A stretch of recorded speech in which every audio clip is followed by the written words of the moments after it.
We use money every day, but we rarely appreciate its power and its flaws.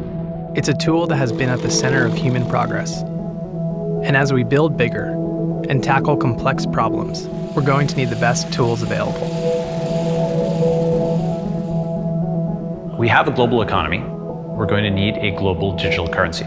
Cryptocurrency is going to be a great democratizing force for the world because it's going to level the playing field and allow anybody with a cell phone to access financial services. This is going to transform how we think about a real global economy. I think in order to understand its importance, we first have to define what currency means. What currency does is it actually allows us to agree upon the value of something. It's almost like a communication tool. There are different ways of coordinating human beings. One way that you can do that is with money. You can incentivize people to try to work on the same thing at the same time. We started off building simple systems like a bridge crossing a river to very amazing things like rocket ships. We went from interacting with our neighbors to now transacting with each other around the world. And we want to make sure that people can move money freely. And our current financial system just doesn't enable that. So the current systems are very centralized. And so we have big banks and big governments. There's a lot of middlemen who make things incredibly inefficient. When you talk about the problems of the existing financial system, you can go to a situation like Venezuela where money is being printed and folks' savings are basically being destroyed.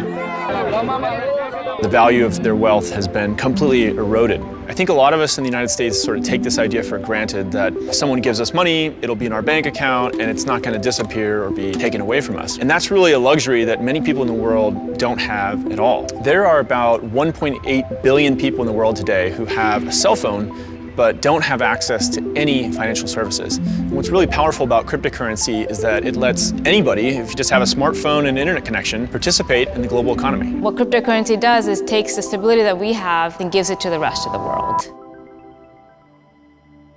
If I have a dollar bill, I can hand that directly to somebody else. There was no bank in the middle there.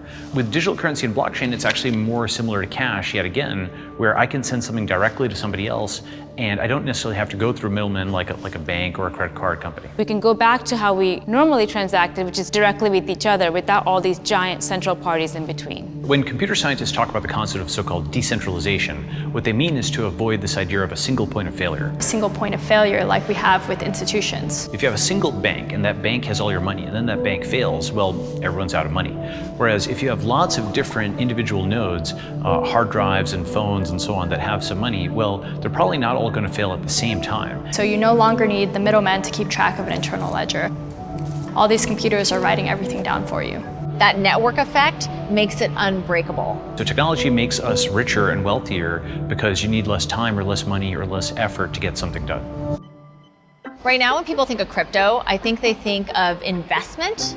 There's a lot of speculation, there's a lot of talk of prices and how much money has been raised, but it's really important to see past that. It'll shift to people actually using cryptocurrency to buy goods and services and transact in the economy. And that's not just send money back and forth, that means employ each other or fund each other.